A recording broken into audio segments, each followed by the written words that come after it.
last one of the 2021-22 season. The last time you hear this music for the season, and it comes at the hands of a 105-94 win. Knicks close out the season at home, shorthanded against a shorthanded Raptor team, but make no mistake, this was about two of the Knicks' young players, and Obi Toppin and Immanuel Quickley, who absolutely went ballistic against this Raptor team.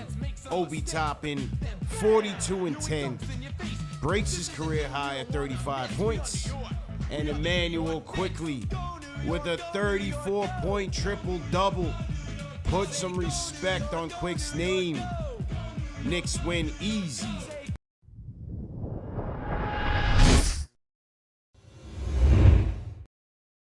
Forget this game. Knicks won easy. Again, shorthanded, no RJ.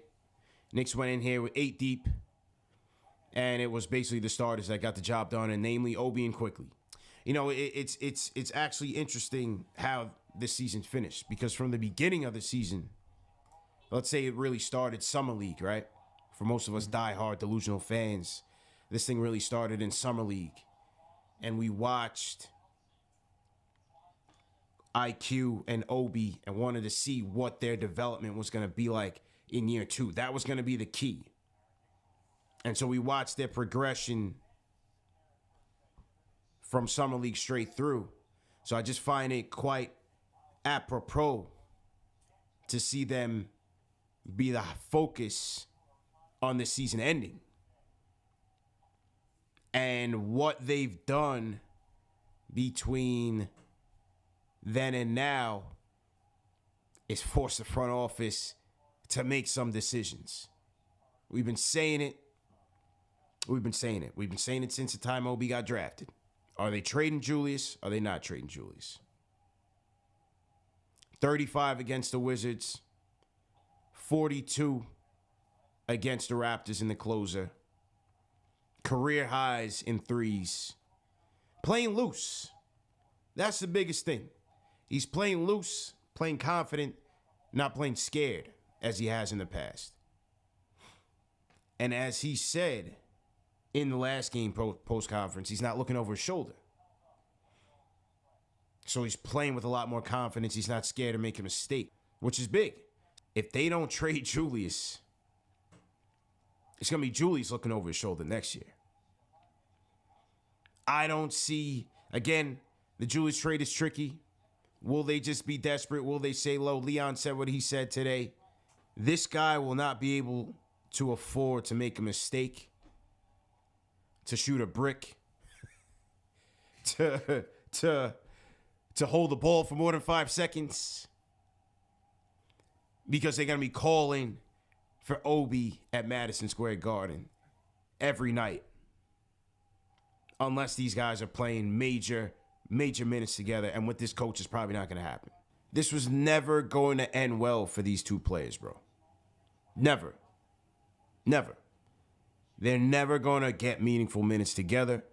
As long as Julius is on this team, this kid is not going to play that much meaningful minutes. He's not going to finish games. Not with this coach. Front office has decisions to make. IQ. Triple-double IQ. They said he wasn't a point. They said he was this. They said he was that. My guy Jay from Florida was killing IQ this year. IQ year 2 has been a success unanimously. 34 points tonight, 12 dimes, 10 boards. Yeah, this was a wash game. Forget this game. But just watch how he's playing out there. Watch how he's orchestrating. Watch how he's commanding the offense. Watch how he's leading. Do you say scrap the Brunson pursuit, scrap Sexton, scrap a Brogdon, and give Quick the keys once and for all? And that's the issue. We didn't get to see him start. And I mean, we could have potentially had an answer this season if they started it after the All-Star break, like we've been asking for. You didn't trade anybody. We asked for most of these young guys to get more burn so that we could have an evaluation to see going into next season, what do you have on the bench? Who's on this roster? We now see Immanuel Quickley over the last 10 games, as I said, close to averaging 30 minutes per game within that time period. Within the last 10 games, he's averaging 17 and a half points off of 14 field goal attempts, 42% from the field, 35% from three. That's close to league average. 80% from the free throw line. He's getting you 5 boards and averaging close to 7 assists over the last 10 games. 7 assists. At this point, that's close to 30 minutes per game. I don't know how you go into the offseason and say, we got to keep this kid on the bench and just say you're going to get 30 minutes off the bench. No, that we're talking close to starter minutes. Yeah. Yeah. We're talking really close to stardom. And this is a jump from what he was getting last season, right? It was like 2022. Now we're talking close to 30 minutes. I don't see Immanuel Quickley slowing down and him wanting to be great. He has that same mindset as RJ Barrett, him, Obi Toppin, a lot of these young guys do. And I think with that and seeing what he's done over this last course of games, and you see Tibbs is invested in him. Whether we saw that in the summer league too, right? After summer league games, you go coach him up. He was doing that today. He was doing that the last couple of games. I think if you're coaching him up this much, next season's got to be the season you say, all right, because you mentioned the options, right? We're talking about Jalen Brunson, who wants close to over $20 million per season. You're gonna either trade for an injured Malcolm Brogdon. Yep. You have to count for 20, 25 games that he's out. Mm-hmm. You then talked about who was it? Colin Sexton. Mm-hmm. You'd have to trade and pay him. Why not? While we have Immanuel Quickley under contract, rookie contract, nonetheless. See what you have. Move in that direction. I think Immanuel Quickley deserves, after what we've seen over the last month or so, the right to earn the point guard position. Because otherwise, if you then pay for one of those players, and not saying like I don't like any of those guys, I think they all could be a good option at point guard, but why not invest in our own player at this point instead of just going out there and just spending money for the sake of just saying, we saw what they can do and then hope that it works out here.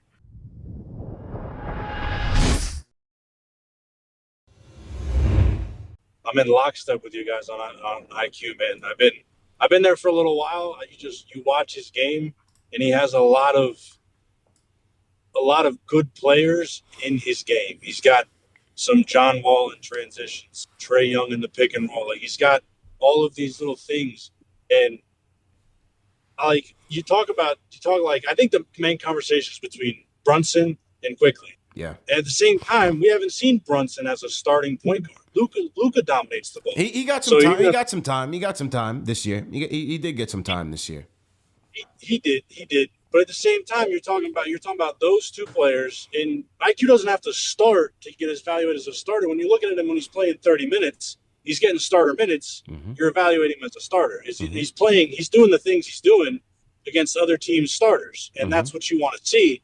I think there's no point in paying $20 million for a point guard that you don't know if he's actually going to be a starting point guard of the future. You're taking a risk on Brunson. He's a solid player. I really like Brunson. Mm-hmm. But Immanuel Quickley has the chemistry with the guys on the team. Mm-hmm. He fits in well. He's showing leadership now. You see him with the young guys. That's what you want from your point guard. He's your floor general. I say you run with Quickley next year.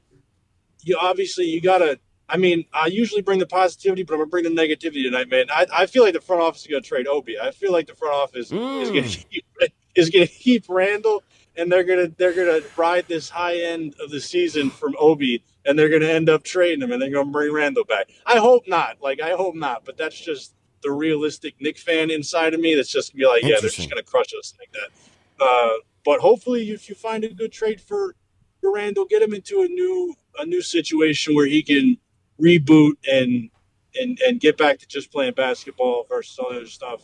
And you see what Obi's got. Now, if you come out next year with a lineup of IQ, RJ, Cam, Obi, and Mitch or Sims, that's going to be a fun lineup. I don't know if it's a good lineup, but it's going to be fun, and it's going to be development. If you're going to say Julius Randle's the better player, which you're entitled to do so, Look at the stats. When Julius Randle is off the court, effective field goal percentage goes up by 20%. Offensive rebound, defensive rebounding go up. Not by a lot, but they go up. Assist goes up by 3%. Makes the biggest difference. In fact, our offensive rating when Julius Randle is off the court goes up by 4 total points. 114. Let's look at our defensive side. The opponent's off rating when Julius Randle's on the floor is 113, goes down to 107 when Julius Randle's on the floor. Everything is better when Julius Randle is off the floor. You're looking at team-wide stats here.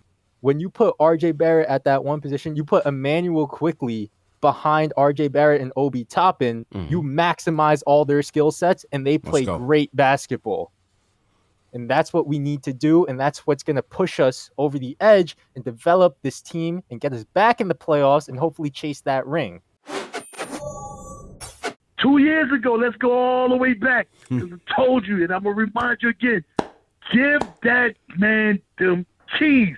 I don't want no Brunson. I don't want that dude out of Sacramento. I don't want none of them dudes. When I got that type guy that's sitting right there on that bench and playing his role and waiting patiently to get his chance. You got his chance. Ride with that guy, man. We got our own in-house dude, and he only can get better and better and better. And what's more importantly, it's a tandem. It's a tandem. It's him and Obi. I'm topping on your head. Those dudes put up 76 points. I don't know what's the highest team combined points we don't have from a tandem before on the Knicks. I don't know. The off season begins. What do you guys want to do, man? The on season, bro. The on season. The on season. We're never off. Shout out to the replay gang.